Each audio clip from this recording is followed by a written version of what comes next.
All right, let's dive into something pretty wild. Imagine you could actually search for a memory of a life you never even lived. I know, it sounds crazy, right?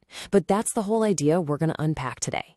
It's a futuristic concept inspired by the work of the mathematician George Kantor.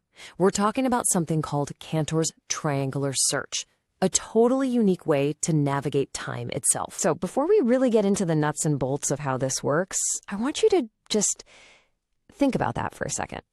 Seriously, how would you even begin to search for something that literally never happened? You know, that choice you didn't make, that road you didn't take.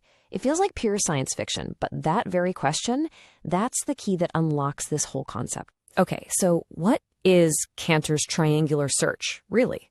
Well, think of it as a conceptual method, a way to navigate this huge matrix of time and possibility.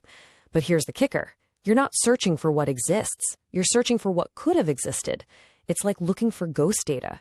And yeah, it's a really powerful idea, drawing from some pretty abstract math about infinity and sets to explore every single potential fork in the road. To wrap our heads around this, let's picture the entire landscape of time, laid out just like this grid. This is our playground, our search area. It holds every single moment, every decision, every possibility. But look closer. It's not just an empty grid, right? You see that highlighted part in the middle?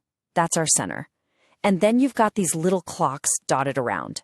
And trust me, those clocks, they are absolutely crucial. Now, these clocks, they aren't for telling you what time it is. Nope. Think of them as anchor points. Every single one marks a critical moment of decision. A fork in the road, really, where one reality splits off and becomes something else. They're like gateways between different timelines. And these are the nodes, the foundation that our whole search pattern is going to be built on. And this is where you can really see how radically different this approach is. I mean, we all get a linear search, right? You start at one corner, you move in a straight line, and you look at what's actually there. Simple. But the triangular spiral, man, it just flips that whole idea on its head. You start in the center, and you expand outward in a spiral, looking for the echoes, the whispers of what could have been. Okay, so how does this thing actually work? Well, it breaks down into 4 basic rules. Rule 1, you start in the center, not at an edge, but at what they call the initial clock. It's a symbol of your starting awareness. Rule 2, you move outwards, but in triangular shapes. Now, for Rule 3, this is where things get really wild. The search is fractal.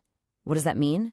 It means every single triangular move you make reveals even smaller triangles inside of it. It created using Powtoon.